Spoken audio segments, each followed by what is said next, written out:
കേരളത്തിൻ്റെ വാണിജ്യ തലസ്ഥാനം, കേരള ഹൈക്കോടതിയുടെ ആസ്ഥാനം, കേരളത്തിൽ ഏറ്റവുമധികം ജനങ്ങൾ നഗരപ്രദേശങ്ങളിൽ പാർക്കുന്ന ജില്ല എറണാകുളം.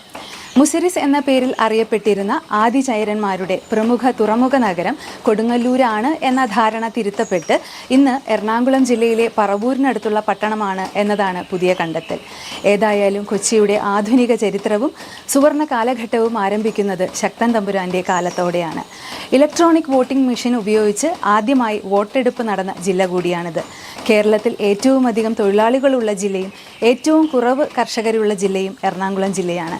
കേരളത്തിൻ്റെ പ്രശസ്തി വാനോളം ഉയർത്തിയ വല്ലാർപാടം ടെർമിനൽ പദ്ധതി സാക്ഷാത്കരിക്കപ്പെട്ടതും ഈ ജില്ലയിൽ തന്നെ.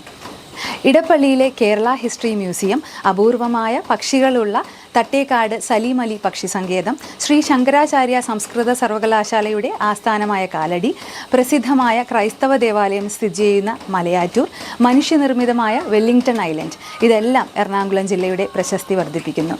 ഡച്ചുകാർ നിർമ്മിച്ച ചേന്നമംഗലത്തെ പാലിയം കോവിലകം, ജൂതനഗരം, സിനഗോഗ്, മട്ടാഞ്ചേരി കൊട്ടാരം, തൃപ്പൂണിത്തുറയിലെ ഹിൽ പാലസ്, ബോൾഗട്ടി പാലസ് ഇവയെല്ലാം സ്ഥിതി ചെയ്യുന്നത് എറണാകുളം ജില്ലയിലാണ്. പുറം നാട്ടുകാർക്ക് എറണാകുളം എന്നാൽ അറബിക്കടലിൻ്റെ റാണിയായ കൊച്ചിയുടെ ഹൃദയഭാഗമാണ്.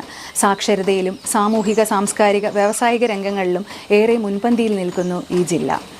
എന്തും ഉൾക്കൊള്ളുന്ന ഒരു സാംസ്കാരിക കാലാവസ്ഥയും താരതമ്യേന ഉയർന്ന പ്രതിശീർഷ വരുമാനവും ലോകഗതിക്കനുസരിച്ച് സ്വയം സന്നദ്ധമായ ഒരു ജനതയും ചേരുമ്പോൾ എറണാകുളം കേരളീയ സമൂഹത്തിൻ്റെ തികച്ചും ആധുനികമായ ഒരു കാലഗതിയെ പ്രതിനിധാനം ചെയ്യുന്നു.